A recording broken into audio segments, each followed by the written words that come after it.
Hello friends, Vardhan academy में आप सभी का स्वागत है। दोस्तों, आज की इस वीडियो में हम लोग सीटेट दिसंबर 2022 के जो आपके पेपर्स ऑनलाइन मोड में हुए थे उसके पेपर्स हम लोग यहाँ पे सॉल्व करवाएंगे। ठीक है, आज का जो पेपर है एग्जाम डेट इसकी थी 29/12/2022। ठीक है, इसमें मैथ्स के क्वेश्चन हम लोग जो 15 क्वेश्चन है उनको हम लोग सॉल्व करेंगे।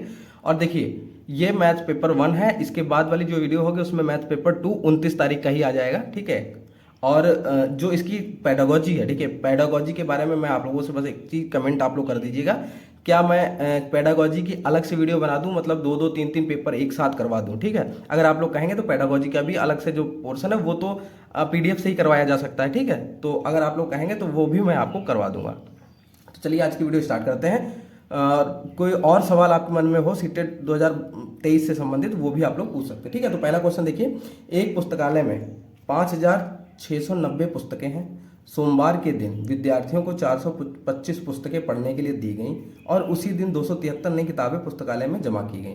पुस्तकालय में अब कितनी पुस्तकें हैं? ठीक, तो ये क्वेश्चन ऑप्शन 4 दिए गए हैं, आप लोग भी सॉल्व करके देख सकते हैं। इसमें कुछ है ही नहीं, इसमें बोला गया एक पुस्तकालय में 5,690 पुस्तकें हैं। वर्तमान में कितनी है? 5,690। ठीक, 425 पुस्तकें पढ़ने के लिए दी गई, मतलब 425 इसमें से निकाल दो अभी। ठीक है, और उसी दिन 273 नई किताबें पुस्तकालय में जमा की गई। पुस्तकालय में अब कितनी पुस्तकें हैं? ठीक, तो इतनी पहले से थी 5,690 और 273 और बढ़ा दी गई, तो पहले इनको जोड़ लेते हैं। ठीक है, 273 बढ़ा दी गई उसी दिन, तो ये हो जाएंगी 3 9 7 16 के 6 हासिल 1 6 7 2 9 और 5। ठीक, इतनी हो गई। ये 5,690 प्लस जो नई जोड़ी गई 273, वो मिला के इतनी हो गई। अब 425 पुस्तकें पढ़ने के लिए दे दी गई, तो 425 जो है इसमें से घटा दीजिए 5,963 में से, तो यहाँ पे 8 बचेगा। कैरी इधर से लिया तो 5 बचा, 5 3 बचेगा। 9 में से 4 गया, 5 बचेगा और 5 बचेगा। तो इसका राइट आंसर जो हो जाएगा वो ऑप्शन 3 हो जाएगा, 5538। ठीक, नेक्स्ट क्वेश्चन देखिए, 1/3। ये क्वेश्चन लगभग हर बार आता है। ठीक है, ये क्वेश्चन हर बार आता है। 1/3 में कितने 1/12 हैं? ठीक, तो क्या किया जाता है? हमेशा डिवाइड कर दिया, भाग कर दिया जाता है। तो कैसे किया जाता है? 1/3 भाग का चिन्ह लगाइए, फिर 1/12। ठीक, अब इसको लिख सकते हैं 1/3 भाग के चिन्ह को गुणे में बदल दीजिए, भाग को गुणा में बदल दीजिए। इसके लिए क्या करना पड़ता है? अंश और हर को बदल दिया जाता है। 12 ऊपर कर दीजिए, 1 नीचे कर दीजिए, बस। अब सॉल्व कर लीजिए, 3 चौके 12। ठीक, सिर्फ 4 बचेगा। आंसर कितना हो जाएगा? 4, ऑप्शन सेकेंड। ठीक है, उम्मीद है आपको आसानी से चीज़ें यहाँ पे क्लियर हो रही होंगी। ठीक, नेक्स्ट क्वेश्चन है क्वेश्चन नंबर 3। क्वेश्चन नंबर जो 3 है वो देख लीजिए आप लोग। इसमें क्वेश्चन में लिखा है एक संख्या 80 से, एक संख्या 80 से आधे से अधिक है, मतलब आधे से मतलब 40 से अधिक है। ठीक है, ये तो चीज कंफर्म हो गई। यह दहाई 4 से अधिक है, 4 से अधिक है और 6 से कम है। 6 दहाई से कम मतलब 40 से ऊपर है और 60 से नीचे है। ये चीज भी स्पष्ट हो गई।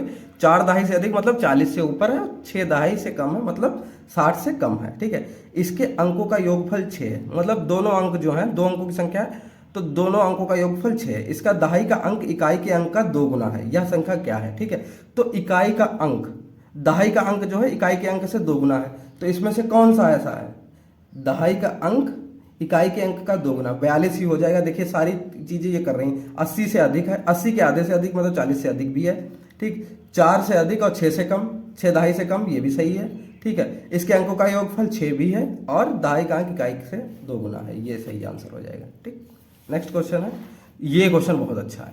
96 के सभी गुणनखंडों का योगफल है। अब ये क्वेश्चन बहुत अच्छा है और ये लेखपाल में भी आया था आपके, ये सीटेट में आया और लेखपाल का जो अभी पेपर पिछले साल हुआ था उसमें भी आया था। इसको कैसे करेंगे? 96 का पूछा गया तो 96 के सभी गुणनखंडों का योगफल 2 से भाग करिए। ठीक, 2 चौके 8, एक कैरी इधर चला गया, 2 अट्ठे 16, 2 2 दूना 4, 2 चक्कू 8, फिर 2 से कम 2, 2 दूना 4, जब तक डिवाइड होता रहे। 2 से काटिए, 2 छंग 12, फिर 2 से 2 3 6, अब 3 से 3 एकम 3। इसको कैसे लिख सकते हैं? इसको लिख सकते हैं 2 गुणा 2, 2 कितनी बार है? 1 2 3 4 5। ठीक, 5 बार, सॉरी 2। ठीक, 5 बार 2 हो गया, फिर 3 हो गया। इसको लिख सकते हैं 2 की घात 5। ठीक, और ये हो गया 3 की घात 1। ठीक, अब देखिए ये जब आ गया, अब इसमें करना क्या है, सिर्फ एक चीज करनी है आपको। ये 5 घात है, इसको किस तरीके से लिखना है, बस आपका आंसर आ जाएगा। योगफल पूछा गया गुणनखंडों का, ठीक, गुणनखंडों का योगफल कैसे निकलेगा। ये 2 की घात 5 है तो इसको ऐसे ले जाइए, 2 की घात 0 प्लस 2 की घात 1 प्लस 2 की घात 2 प्लस 2 की घात 3 प्लस 2 की घात 4 और प्लस 2 की घात 5। यहाँ पे 6 होता तो 2 की घात 6 तक ले जाते हैं, ठीक है। फिर गुणा बीच में लगा, गुणा लगा दीजिए। फिर 3 घात 1 है, इसको कैसे लिखेंगे, 3 की घात 0 प्लस 3 की घात, किसी की भी घात 0 से शुरू करेंगे और 3 की घात 1, इसमें एक ही है तो 1 तक ही ले जाएंगे। अब इनको सॉल्व कर लीजिए। किसी की भी घात 0 होती है उसका मान 1 होता है। 2 की घात 0 मतलब 1, 2 की घात 1 मतलब 2 एकम 2, 2 दूना 4, 2 गुणा 2 कितना होता है 4, 2 दूनी 4 दूनी 8, ठीक।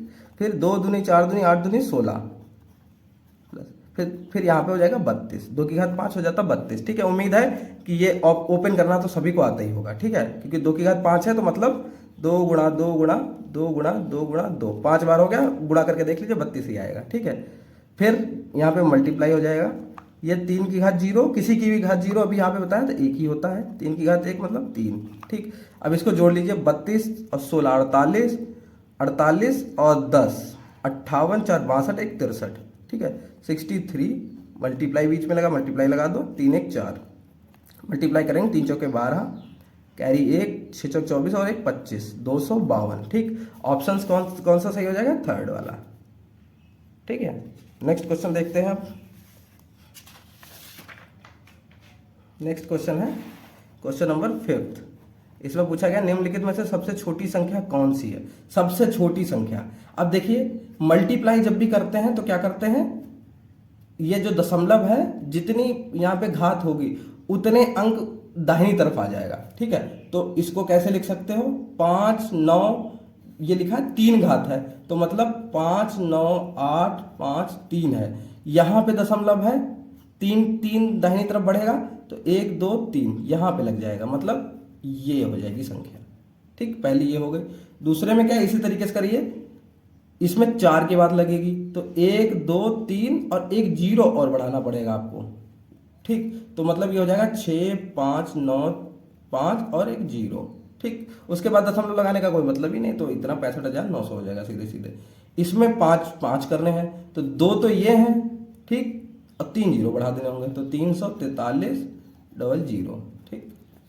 फिर हो जाएगा इसमें 3 यहाँ पर है, 1 2 3 यहाँ पर आ जाएगा, ठीक है, लास्ट में, तो ये 7004 हो जाएगा। अब पूछा गया कौन सी संख्या सबसे छोटी है, सबसे छोटी कौन सी है, तो ये तो 6 लाख, ये तो 65,950 हो गई, ये तो 34,300 हो गई, ठीक। तो ये तो बहुत बड़ी बड़ी है। अब इन दोनों में भी देख लीजिए, ये 5,985 है और ये 7,004 है, तो सबसे छोटी संख्या ये हो जाएगी पहली वाली, ठीक, पहली वाली सबसे छोटी संख्या हो जाएगी। नेक्स्ट क्वेश्चन 6 है, इसमें देखिए क्या है, निम्नलिखित में से किस विभाजन में शेष उससे अधिक होगा जो आप 176 को 3 से विभाजित करने पर प्राप्त करते हैं। मतलब 3, पहले तो इसको देख लीजिए, इसमें कितना शेष बचता है ये पूछा गया, जितना शेष इसमें बचेगा उससे ज़्यादा किस में बचेगा। बहुत सरल क्वेश्चन है। 3 से 176 को करिए, 3 5 15, 5 बार जाएगा, 2 बचेगा, 6 ऊपर से आएगा, 3 8 24। अब देखिए बचा शेष कितना बचा है, 2। अब इसमें लिखा है कि निम्नलिखित में से किस विभाजन में, मतलब ये जो है इनमें से शेष उससे अधिक होगा जो आप 176 को 3 से विभाजित करने पर प्राप्त करते हैं। हमने प्राप्त किया 2, मतलब इनमें से ऐसा कौन सा है, इस मतलब भाग देने पर शेष या तो मतलब 1 और 2 को छोड़कर इससे अधिक बोला गया ना, इससे अधिक प्राप्त होता है, ठीक है। तो 3 4 5 इनमें से कुछ भी प्राप्त होता है, किसी एक में होगा। पहले ही 5 से 173 को ही करके देख लेते हैं, हो सकता है इसी में निकल आए, ठीक है। 5 3 15, ठीक है, 2 बचा, ऊपर से 3 उतारा, 5 चौके 20। देखिए इसी में आपका 3 शेष आ गया, ठीक है। बाकी आप लोग करके देख लीजिएगा, 2 या तो 2 आ जाएगा किसी में या 1 आएगा, 3 किसी में नहीं आएगा। इसमें पूछा गया था अधिक किस में होगा, तो पहले में ही हो गया, इसलिए पहला ही राइट आंसर होगा, ठीक। बाकी आप लोग चेक कर सकते हैं। नेक्स्ट है क्वेश्चन, नेक्स्ट क्वेश्चन है, जब एक आयत को इसके केंद्र के परिता घुमाया जाता है तो वह निम्न घूर्णन कोण पर बिल्कुल पहले जैसा दिखाई देगा। जी ठीक है, आप सभी को पता ही होगा कि देख लीजिए, मैं आपको आयत एक मैंने बना के देख रख भी लिया था ऐसा, ये मान लीजिए ये आयत है, इसकी देखिए दोनों जो चौड़ाई है, चौड़ाई दोनों तरफ की मतलब बराबर है, लंबाई बराबर है दोनों तरफ, ठीक। तो इसका मतलब ये हो गया आयत रेक्टेंगल, ठीक। और इसके सभी कोण 90 डिग्री के हैं, 90 डिग्री के, ठीक है। अब इसमें बोला गया है इसको केंद्र के परिता घुमाया जाए, केंद्र मान लीजिए ये है, ठीक। अब इसको आप सभी को पता है कि जब आधा घुमाएंगे, इतना घुमाएंगे, तो ये मान लीजिए ये आयत है, ठीक। पहले ये आयत है, ठीक। इसको देख लीजिए, इसी को मैं बना देता हूँ ऐसे, ये आयत है, ठीक। पहले जैसा दिखाई देने लगे, ठीक। अब इसको केंद्र के परिता घुमाया जाए, इसको मान लीजिए केंद्र ये है, ठीक है। अब केंद्र के परिता पहले इतना घुमाते हैं, ये 90 डिग्री घुमा दिया, तो ये तो ऐसे हो गया ना लंबा लंबा, ठीक। तो मतलब पहले जैसा अभी नहीं दिख रहा है, ठीक। फिर आधा मतलब 90 डिग्री और घुमा दिया, ठीक। उल्टा हो गया, लेकिन देखने में बिल्कुल ऐसा ही लगेगा, ठीक। देखने में बिल्कुल ऐसा ही लगेगा क्योंकि लंबाई चौड़ाई बराबर है। इसका मतलब कितना घुमा देने पर, ये देखिए यहाँ पे था, ऐसे था, और इसको ऐसे घुमा के इतना ले आए हैं। मतलब अगर कोई रेखा हो तो पूरा इतना घुमा दिया हमने, कितना 180 डिग्री। तो आंसर हो जाएगा आपको 180 डिग्री, ठीक। उम्मीद है आपको समझ में आ गया होगा। अब देखिए नेक्स्ट क्वेश्चन देखते हैं, क्वेश्चन नंबर 8। अब है एक समचतुर्भुज में कितनी सममित रेखाएं होती हैं, ठीक है। सममित रेखाएं क्या होती हैं, ऐसे समझ लीजिए किसी चीज को आधा आधा एकदम बांट देना, ठीक। मतलब कोई ऐसी रेखा जो किसी भी चीज को, जैसे आपको मैं दिखा देता हूं यहाँ पर, इसमें इस तरीके से भी, जैसे वर्ग है, ठीक। वर्ग में पूछा जाए कितनी सममित रेखा, एक ही तरीका है, बहुत सरल तरीका। जैसे इसको ऐसे ऐसे फोल्ड करके देखिए, ठीक, ऐसे फोल्ड करके देखिए, ये देखिए पूरा पूरा एक दूसरे को ढक रहा है। देखिए इस ऊपर वाले भाग ने नीचे वाले भाग को पूरा पूरा ढक लिया है। इसका मतलब एक तो सममित रेखा इसकी ये हो गई, वर्ग की एक सममित रेखा ये हो गई सीधी सीधी, क्योंकि यहाँ से मोड़ने पर ये पूरा पूरा एक दूसरे को दोनों भाग ढक लेते हैं, ठीक, पूरा पूरा। अब एक तो ये हो गई सममित रेखा, दूसरी वर्ग की हो जाएगी ये, देखिए इसमें भी देखिए पूरा पूरा ढक लिया है, तो एक दूसरी हो जाएगी ये वाली, ठीक। समझाने के लिए मैं ऐसे कर रहा हूँ, ठीक। दो हो गई। तीसरी अगर विकर्ण से ऐसे मोड़े, ठीक है, विकर्ण से अगर ऐसे मोड़े तो ये देखिए मैंने वर्ग ही बनाया, थोड़ा बहुत इधर उधर है, ठीक। तब भी देखिए ये पूरा पूरा एक दूसरे को ढक लेता है, ठीक। किसी भी चीज़ को पहचानने का सबसे अच्छा तरीका, अगर ऐसे कर लेता है तो ऐसे भी चार, मतलब वर्ग में चारों तरफ से भी कर लेता है। देखो विकर्ण दोनों विकर्णों से भी कर लेगा। तो विकर्ण में टोटल कितनी सममित रेखा हो गई, 4 हो गई, ठीक। विकर्ण में तो उम्मीद है आपको समझ में आ गया होगा, ठीक। आयत में कितनी हो जाएंगी, देखिए आयत में एक तो ऐसे हो जाएगी आधी आधी, ऐसे अगर आधा आधा पलटेंगे, ठीक है, तो एक तो ये हो जाएगी ये वाली, ठीक है, सीधी सीधी, और दूसरी ये बीच से हो जाएगी ऐसे, ठीक। 2 हो गई, ठीक, 2 हो गई। लेकिन अगर विकर्ण से इसको ऐसे करेंगे हम लोग ऐसे, तो देखिए ये ढक नहीं रहा है, ठीक है, ये पूरा पूरा नहीं ढक रहा है, ये देखिए इधर निकल आ रहा है। तो मतलब सिर्फ 2 रेखाएं होती हैं आयत में, ठीक। इस तरीके से समचतुर्भुज में कितनी होंगी, तो समचतुर्भुज में जो आपका आंसर होगा वो 2 होंगी। क्यों, समचतुर्भुज मान लीजिए ऐसे बना लीजिए, ठीक। समचतुर्भुज में ये ऐसे बना दीजिए, ठीक है। अब देखिए मैंने समचतुर्भुज यहाँ पे नहीं बनाया था, लेकिन मैं आपको कोशिश करता हूँ समझाने की, ठीक। अगर देखिए हल्का ऐसे होता है, ठीक, ऐसे होता है, ठीक। अब इसमें देखिए अगर विकर्ण के परिता आप ऐसे करेंगे आधा आधा, तो ये एक दूसरे को ढक लेंगे। कभी आपके पास समचतुर्भुज हो तो आप लोग करके देख सकते हैं, ऐसे ऐसे करेंगे और ऐसे, ये 2 विकर्ण, ये 2 क्या होती है, सममित रेखाएं होती हैं। अगर बीच से करेंगे तो ये गड़बड़ हो जाएगा, बीच में नहीं होंगी, इसका मतलब 2 सममित रेखाएं होंगी। इसी तरीके से अगर कोई सर्किल में पूछ दे तो सर्किल में तो असंख्य होती हैं, क्योंकि केंद्र से चाहे जितनी आप लेके जाइए, ऐसे ले जाइए तो भी आधा आधा कर लेगा, ऐसे कर दीजिए तब भी आधा आधा कर देगा, ऐसे ले जाएंगे तो भी आधा आधा, ठीक है। तो इस तरीके से हो सकती है, ठीक। नेक्स्ट क्वेश्चन है, मेधा अपनी कॉपी में 3 कोण 108 डिग्री, 75 डिग्री, 90 डिग्री के रूप में मापे। यदि वह इन कोणों को निम्न रूप से क्रम में वर्गीकृत करती है तो निम्नलिखित में से कौन सा सही है। अब 108 डिग्री क्या है, क्या होता है, जो भी 90 डिग्री से ऊपर होता है और 270 से नीचे होती है डिग्री, वो सॉरी 90 से ऊपर 180 से नीचे होती है वो अधिक कोण होती है। तो पहला ऑप्शन अधिक कोण पहले और तीसरे में है, तो दूसरा और चौथा तो नहीं होगा, ठीक, पहला ही होगा। 75 डिग्री क्या होता है, 90 से कम होता है, 0 से ज़्यादा होता है, ठीक, 0 डिग्री। तो ये क्या हो जाएगा, न्यून कोण। दूसरा ऑप्शन न्यून कोण होना चाहिए। तो दूसरा कोण, अब इसी में ऐसा है कि अधिक कोण प्लस फिर न्यून कोण, पहला ही ऑप्शन सही हो जाएगा। और 90 डिग्री समकोण होता ही है, ठीक। तो ये क्वेश्चन भी आपका हो गया। Next question, question number 10। अब यहाँ पर देखिए, एक तार को मोड़कर एक आयत बनाया गया है जिसका परिमाप 20 सेंटीमीटर है। उसी तार को मोड़कर एक वर्ग बनाया गया है, इस वर्ग का क्षेत्रफल क्या होगा, ठीक। एक तार है, मान लीजिए ये तार लंबा सा गया, ठीक, ये कितना है आपको मैं बता देता हूँ, 20 सेंटीमीटर का, 20 सेंटीमीटर। और परिमाप का क्या मतलब होता है, परिमाप मैं आपको पहले बता देता हूँ कि जैसे आयत का परिमाप पूछा जाता है तो आयत का परिमाप क्या होगा, ये चारों भुजाओं का योग हो जाएगा, ठीक, चारों भुजाएं जो होती 1 2 3 4, जैसे हम लोग आयत का परिमाप बोलते हैं 2 गुणे लंबाई प्लस चौड़ाई, वो किस बेस पे बोलते हैं कि उसका मतलब किसी भी चीज़ की बाउंड्री जो होती है, चाहे जैसे आयत ये बना है, ठीक, आयत, तो इसका परिमाप क्या होगा, इन सबको चारों को जोड़ दीजिए, ठीक है, इन चारों को जोड़ दें या फिर 2 गुणे लंबाई प्लस चौड़ाई लिखें, दोनों बात एक ही है। तो मतलब जो बाउंड्री होती है वही होती है परिमाप, ठीक।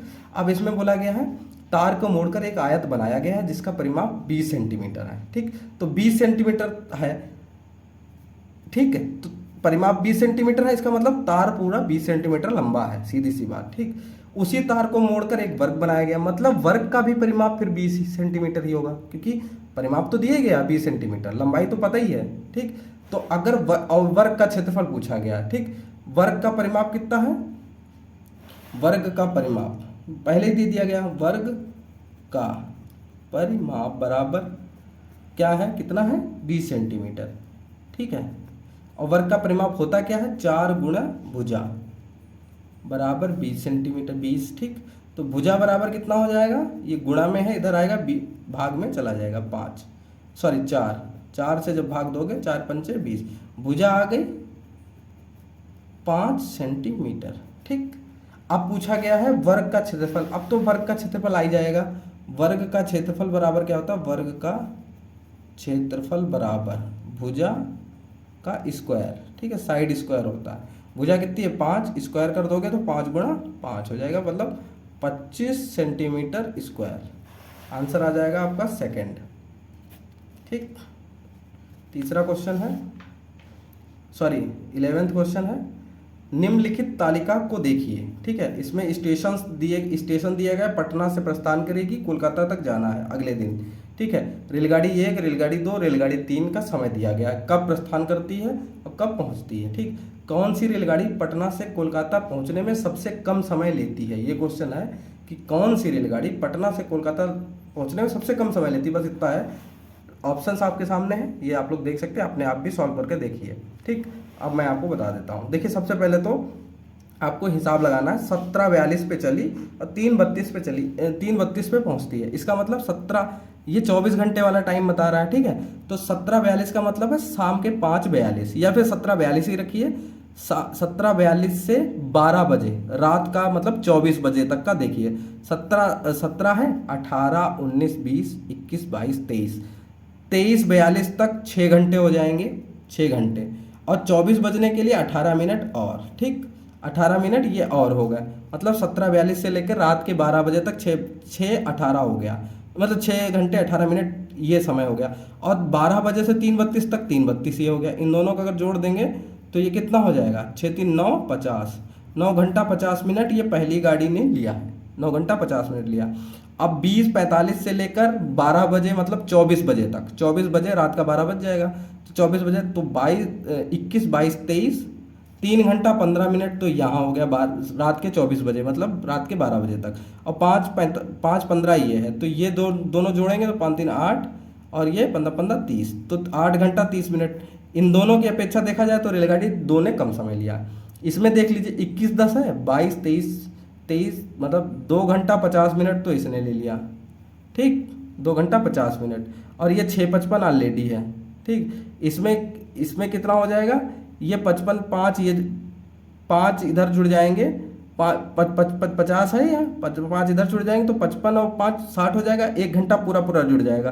तो 6 1 7 8 9 9 घंटा और ये 45 मिनट इसने लिया है। ठीक, तो सबसे कम पूछा गया तो रेलगाड़ी 2 ने लिया है। ठीक है, रेलगाड़ी 2 ने, सेकंड ने, तो यही आंसर सही हो जाएगा। नेक्स्ट क्वेश्चन है, देखिए क्वेश्चन नंबर है 12, इसको हम लोग सॉल्व करके देखते हैं। देखिए लिखा है 800 सेंटीमीटर, 80 मीटर और 8 किलोमीटर। ठीक है, और जो ऑप्शंस आपके दिए वो सारे मीटर्स में दिए गए हैं, तो सबको मीटर में चेंज करना है। ठीक है, अब देखिए सेंटीमीटर, 800 सेंटीमीटर को अगर मीटर में बदलिए तो कितना, 800 को 100 से भाग देना पड़ेगा। 100 से भाग दीजिए तो ये 8 मीटर बचेगा। ठीक है, कितना बचेगा, 8 मीटर। ठीक, और 80 मीटर तो 80 मीटर ही है। 8 किलोमीटर को अगर मीटर में बदलना है तो किससे गुणा करनी पड़ेगी, इसमें गुणा करनी पड़ेगी 1000 से। ठीक, तो ये हो जाएगा 8000 मीटर। ठीक, अब इसको देखिए, इसको कैसे निकालिए, देखिए ऐसे होता है, मिली सेंटी, ठीक है, ऐसे हिंदी में ही लिखे दे रहे हैं, मिली, ठीक, सेंटी, डेसी, फिर ग्राम, जैसे ग्राम लिखा है इसमें, अगर लंबाई है तो यहाँ पे मीटर आ जाएगा। ठीक, मीटर, बाकी ये मिली, सेंटी, डेसी, मीटर, फिर डेका, ग्राम, फिर हेक्टो, फिर किलो। ठीक, जितना ऊपर बढ़ेंगे, जैसे किलो है, किलो को किलोमीटर है, ठीक है, यहाँ पे किलोमीटर है, इसको मीटर में बदलना था तो उसके बाद कितने, 1 2 तीसरे नंबर पे है, तो जब नीचे को बढ़ेंगे तो गुणा हो जाएगी, तो जिसमें 3 जीरो हो, 1000 से गुणा कर दी तो 800 मीटर हो गया। ठीक, ये क्या 800 सेंटीमीटर था। ठीक, सेंटीमीटर मतलब सेंटीमीटर यहाँ पर था। ठीक, और इसको बदलना था मीटर में या फिर ग्राम के बराबर में, देखो तो एक, इसके बाद कितना, 1 2 मतलब दो मतलब 100 से, 2 जीरो होते हैं 100 में, तो 100 से भाग कर दिया, 8 मीटर हो गया। अब देखिए तीनों चीज़ें आपके सामने हैं, 8 मीटर प्लस 80 मीटर। ठीक, 80 मीटर तो ये दिए गए हैं। ठीक, प्लस ये 8000 मीटर आ गया 8 किलोमीटर से। ठीक, तीनों को जब जोड़ेंगे तो ये हो जाएगा 8। ठीक है, फिर से 8, फिर 0, फिर 8, ठीक, 8088, फोर्थ ऑप्शन सही हो जाएगा। नेक्स्ट क्वेश्चन है, किसी ड्रम में 263 लीटर 520 ml, ठीक है, मिलीलीटर तेल है। इस तेल को एक ही माप के 45 बर्तनों में भरा जाता है। ऐसे 25 बर्तनों में कुल कितना तेल होगा। ठीक, कुल कितना तेल होगा। अब देखिए ये 263 लीटर, जैसे यहाँ पे मीटर था, ऐसे ही अगर कोई मतलब तरल पदार्थ होगा तो वो लीटर, यहाँ पे इधर लीटर हो जाएगा, मतलब मिलीलीटर, सेंटीलीटर, डेसीलीटर, फिर लीटर, फिर डेका लीटर, ऐसे करके। ठीक है, ऐसे आसानी से हो जाएगा। आप लोग अगर कहेंगे तो ये अलग से इसको मैं समझा दूंगा। ठीक है, तो यहाँ पर 263 लीटर है, लीटर को मिलीलीटर में बदलने के लिए 1000 से गुणा कर देंगे, तो ये कितना हो जाएगा, 263 और 1000 से मतलब 3 जीरो ये बढ़ गए, और 520 मिलीलीटर तो ये है ही, तो ये 263 520 ये हो गया मिलीलीटर में, सारे पहले निकाल लीजिए। ठीक, मिलीलीटर में है। इस तेल को एक ही माप के 45 बर्तनों में भरा जाता है, तो 45 बर्तनों में ये इतना मिलीलीटर, 2,63,520 मिलीलीटर 45 बर्तनों में आता है, तो एक में कितना आएगा, 45 से भाग कर दीजिए, 2,63,520। ठीक, जब इसको आप भाग करेंगे, ठीक है, भाग करने पर आपका जो आंसर आएगा, मैंने पहले लिख के रख लिया था। ठीक है, यहाँ पर आएगा 5 8 5 6। ठीक, इसको जब भाग करके देखिएगा इतना ही आएगा, 5856 मिलीलीटर। ठीक, ये एक में आ रहा है, एक बर्तन में। ठीक, एक बर्तन में इतना आ गया। अब 25 बर्तन में कहा गया है, ऐसे ही 25 बर्तनों में, तो 5 8 5 6 गुणा 25 कर दीजिए। जब 25 से आप गुणा करेंगे इसको तो आपका आंसर आएगा 1,46,400। ठीक, लेकिन आंसर जो है वो लीटर में दिया गया, ये है मिलीलीटर में। ठीक, मिलीलीटर में है, तो इसको कितने से, 1000 से भाग कर दीजिए, 3 जीरो ये कट जाएंगे, 1 2 3 के बाद दशमलव लग जाएगा, तो 146.4 लीटर, 146.4 लीटर, ये आंसर आपका सही हो जाएगा। नेक्स्ट क्वेश्चन, ठीक है, क्वेश्चन नंबर 14, इसमें है मसालों की मूल्य सूची दी गई है। ठीक है, मसालों की मूल्य सूची नीचे दी गई है। मसाले दिए गए, धनिया, लौंग, जीरा, इलायची, काली मिर्च, इसके रुपए प्रति किलो के हिसाब से बताए गए। निम्नलिखित में से कौन सा सही नहीं है, पूछा गया, कौन सा सही नहीं है। ठीक, अब देखिए प्रति केजी इलायची का मूल्य जीरा के मूल्य का 5 गुना है। इलायची का मूल्य 950 है, जीरे का मूल्य कितना है 190। ठीक, तो 5 गुना है तो ये तो सही है। 19 बना 95, मतलब 190 का 5 गुना 950 है। इसमें नहीं वाला आपको ढूंढना है, तो पहला तो सही है। ठीक, तो ये तो नहीं होगा आंसर आपका। फिर है प्रति केजी धनिया का मूल्य, धनिया का मूल्य 270 है, लौंग के मूल्य का लगभग आधा, लगभग में पूछा गया आधा। ठीक, तो लौंग का मूल्य कितना है 550। ठीक, तो 550 का आधा 275 होता है, लगभग में ये भी आधा है, तो ये भी सही होगा, ये भी आंसर नहीं होगा आपका। फिर लिखा प्रति केजी लौंग का मूल्य, लौंग का मूल्य जो है जीरे के मूल्य का पूरा 3 गुना है, जीरे के मूल्य का पूरा 3 गुना है। अब देखिए पूरा बोला गया, मतलब इसमें लगभग में कुछ भी नहीं है, तो 19 तिया 57। ठीक है, 570 रुपये होना चाहिए अगर 3 गुना करें, तो ये नहीं है, तो यही आपका आंसर हो जाएगा, नहीं वाला। ठीक, ऑप्शन थर्ड वाला। ठीक, और लास्ट आज का क्वेश्चन है। अब देखिए अगर आप लोग पेडागोजी के लिए कहेंगे तो मैं पेडागोजी के 3-4 पेपर एक ही में मिला के और पेडागोजी आपको करवा दूंगा। ठीक, अगर आप लोग कहेंगे, अदरवाइज यही सीरीज आपकी चलती रहेगी। ठीक, अब निम्नलिखित पैटर्न का अध्ययन कीजिए। 1 गुणा 1 बराबर 1, 11 गुणा 11 बराबर 121 और 111 गुणा 111 ये 12,321 हो गया। ठीक, अब देखिए यहाँ पर 1 1 1 5 बार है, फिर 5 बार है, में अंकों की संख्या क्या है। अब देखिए एक चीज़ ध्यान दीजिए, 1 है, 1 की गुणा 1 से की गई तो 1 आया, ये तो 1 1 में 1 हो गया। 11 की 11 से की गई तो कैसे किया गया, इसमें कितनी 2 संख्याएं हैं। ठीक, 2 संख्याएं, तो कैसे किया गया 1 2 और फिर 2 से पलट के फिर 1। ठीक, फिर देखिए 3 थी, 3 3 1 1 1 थे, तो देखिए 3 संख्या, 3 खाली ध्यान रखिए, तो 1 2 3 तक जाइए क्योंकि 3 संख्या है, फिर 2 1, मतलब जितनी संख्या है वहां तक जाइए, फिर पलट जाइए, फिर से बैक हो जाइए। अब जैसे इसमें 5 है, ठीक, तो 1 2 3 4 5 गुणा 1 2 3 4 5। ठीक है, 11,111 है, तो इसको जब करेंगे तो 5, बस 5 पे ध्यान दीजिए। 1 2 3 4 5, 5 तक आए, फिर उल्टा कर दीजिए, 4 3 2 1, इसमें कितने हो जाएंगे 9 संख्याएं हो जाएंगी। तो आपका जो राइट आंसर हो जाएगा वो हो जाएगा ऑप्शन थर्ड। चाहे आप गुणा भी इसका करके देख लीजिए, इतना ही आंसर आएगा आपका। ठीक, तो इस तरीके से आपके जो सीटेट दिसंबर 2022 का जो 29 दिसंबर वाला फर्स्ट पेपर था वो आपका सॉल्व हो गया। अब नेक्स्ट वीडियो में हम लोग सेकंड पेपर को सॉल्व करेंगे। ठीक है, तो दोस्तों आज की वीडियो आपको कैसी लगी आप लोग कमेंट बॉक्स में जरूर बताइएगा, और अगर आपके मन में कोई भी सवाल 2023 के सीटेट से संबंधित हो तो आप लोग कमेंट बॉक्स में पूछ सकते हैं। धन्यवाद।